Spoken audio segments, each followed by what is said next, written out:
నాది కల్వ నితీష్ అండి. నేను బీఆర్ఎస్వి రాష్ట్ర రాష్ట్ర కమిటీలో ఉన్నాను. మాది ముషిరాబాద్ కాన్స్టిట్యున్సీ. మేము ఉద్యమం ఉన్నప్పటి నుంచి నాయన నరసింహారెడ్డి గారితో వర్క్ చేసినాం.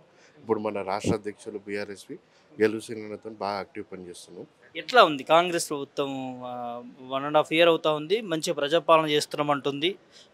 6 గ్యారంటీలు ఇస్తున్నాము. మేము అమలు చేసుకుంటూ పోతున్నామంటుంది. ప్రజాపాలనని చెప్పడానికి తప్ప ఆడ నిజానికి ఏం వర్కౌట్ అవుతలేదు కాంగ్రెస్ గవర్నమెంట్ నుంచి.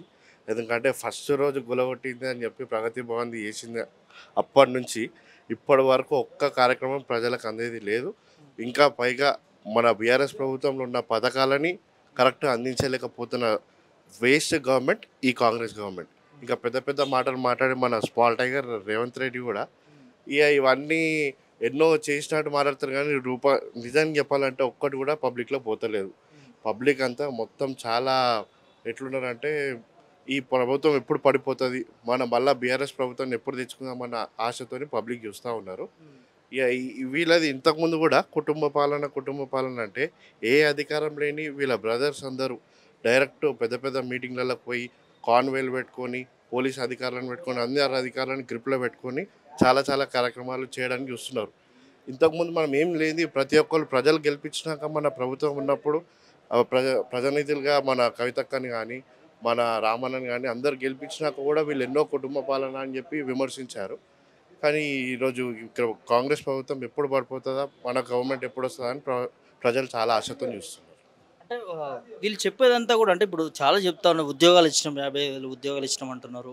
6 గ్యారెంటీల్లో ఫ్రీ బస్ ఇచ్చినాము, 500 సిలిండర్ ఇచ్చినాము, ఇప్పుడు రాజు యువ వికాసం అప్లై చేస్తున్నాము, ఇందిరా మిల్లు ఇస్తున్నామని చెప్పి అంటే మా ప్రజాప్రభుత్వం మేము ఒక్కొక్కటి అమలు చేసుకుంటూ పోతున్నాం. గత ప్రభుత్వంలో అప్పు చేసిరని చెప్పి విమర్శిస్తూ ఉన్నారు. ఈయన రాగానే చెప్పాడు, నేను లంక బిందెలు ఉన్నాయనుకున్నా, ఉట్టి ఖాళీ బిందెలు ఉన్నాయని చెప్పి. ఏ గవర్నమెంట్ అంటే ఏ సీఎం కూడా అటువంటివి చెప్పాడు.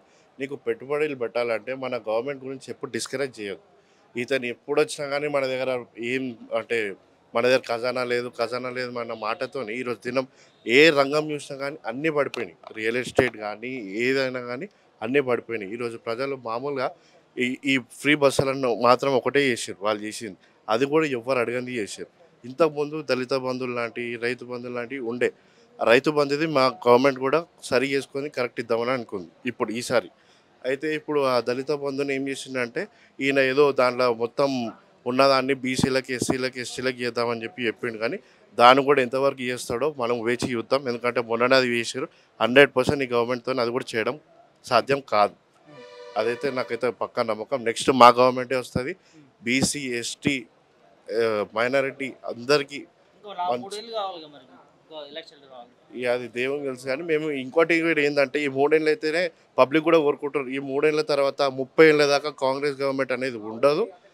ఇక నెక్స్ట్ రామన్నని మన తెలంగాణకి శ్రీరామ రక్షగా అందరు కోరుకుంటారు. కేసీఆర్ గారు కేటీఆర్ గారే తెలంగాణకి మన శ్రీరామ రక్షగా పబ్లిక్ కోరుకుంటారు.